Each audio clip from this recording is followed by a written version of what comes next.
What kind of diplomacy, JD, you are speaking about? What do you mean? I'm talking about the kind of diplomacy that's going to end the destruction of your country. Yes, but if you Mr. President, with respect, I think it's disrespectful for you to come into the Oval Office and try to litigate this in front of the American media. Right now, you guys are going around and forcing conscripts to the front lines because you have manpower problems. You should be thanking the President for trying to bring it into this conflict. Have you ever been to Ukraine that you say what problems we have? I have been to. Come once. I've actually watched and seen the stories, and I know what happens is you bring people, you bring them on a propaganda tour, Mr. President. Do you disagree that you've had problems bringing people into your military? And do you think that it's respectful to come to the Oval Office of the United States of America and attack the administration that is trying to prevent the destruction of your country? A lot of questions. Let's start from the beginning. Sure. First of all, during the war, everybody has problems. Even you, but you have nice ocean and don't feel now, but you will feel it in the future. God bless. You don't know that. God bless. You God bless. You will not have a war. Don't tell us what we're going to feel. We're trying to solve a problem. Don't tell us what we're going to feel. I'm not telling you. Because you're in no position to dictate that. That's exactly what Remember you're this. doing. You're in no position to dictate what we're going to feel.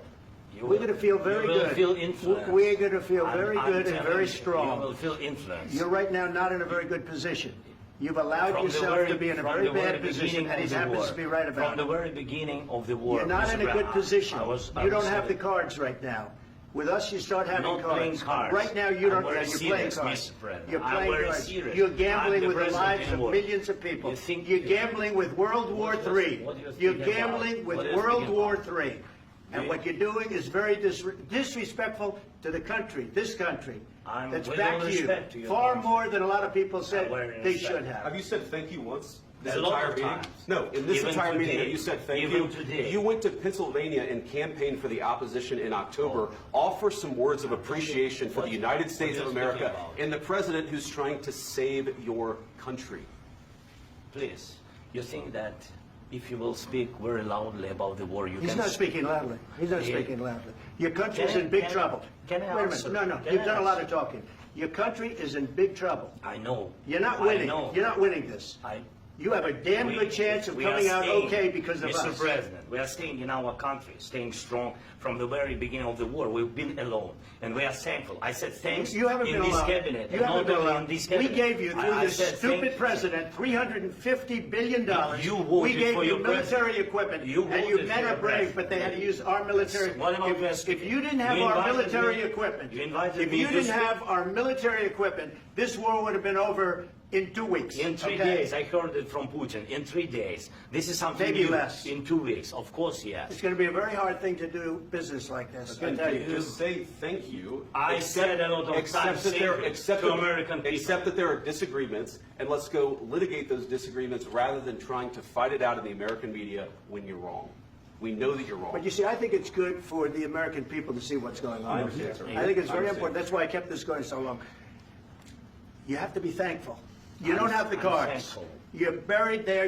Your people are dying. tell you You're again, running I low know. on soldiers. Don't- Listen, don't, you're please, running Mr. low on President. soldiers. It would be a damn good thing. Mr. And President. then you tell us, I don't want a ceasefire. I don't want a ceasefire. I want to go, and I want this. Look, if you could get a ceasefire right now, I tell you, you take it so the bullets stop flying and your men stop getting killed. Of course, we want to stop the war. But you're I saying said- you don't want a but ceasefire. I said to you, I want a with ceasefire. guarantees. Because you'll get a ceasefire faster than an agreement. Ask our people about ceasefire, what they think. That wasn't doesn't with matter me. for you what- That what wasn't is- with me. it That was with wasn't with a you. guy named Biden who was not a smart person. This That is was your- with, this that is was with your Obama. president. It was your president. Excuse me. That was with Obama, who gave you sheets, and I gave you javelins. Yes. I gave you the javelins to take out all those tanks. Obama gave you sheets. In fact, the statement is Obama gave sheets and Trump gave javelins.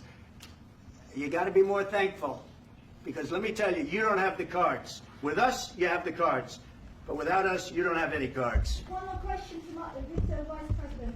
I'm sorry. It's going to be a tough deal to make, Um, because the attitudes have to change. what if Russia breaks ceasefire? What if Russia breaks peace talks? What do we do then? I understand that it's a heated conversation right now. What are you but saying? what She's if asking, what if Russia breaks the ceasefire? What if anything? What if a bomb drops on your head right now? Okay? What if they broke it? I don't know. They broke it with Biden, because Biden, they didn't respect him. They didn't respect Obama. They respect me. Let me tell you, Putin went through a hell of a lot with me. He went through a phony witch hunt where they used him and Russia. You ever hear of that deal? That was a phony Hunter Biden, Joe Biden scam. Hillary Clinton, Shifty Adam Schiff. It was a Democrat scam.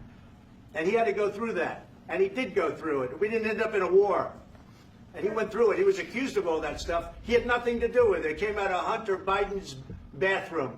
It came out of Hunter Biden's bedroom. It was disgusting. And then they said, oh, the laptop from hell was made by Russia. The 51 agents. The whole thing was a scam. And he had to put up with that. He was being accused of all that stuff. All I can say is this. He might have broken deals with Obama and Bush, and he might have broken them with Biden. He did, maybe. Maybe he didn't. I don't know what happened. But he didn't break them with me. He wants to make a deal. I don't know if he can make a deal. The problem is, I've empowered you to be a tough guy. And I don't think you'd be a tough guy without the United States. And your people are very brave. But you're either going to make a deal or we're out. And if we're out, you'll fight it out. I don't think it's going to be pretty, but you'll fight it out. But you don't have the cards. But once we sign that deal, you're in a much better position. But you're not acting at all thankful. And that's not a nice thing. I'll be honest, that's not a nice thing.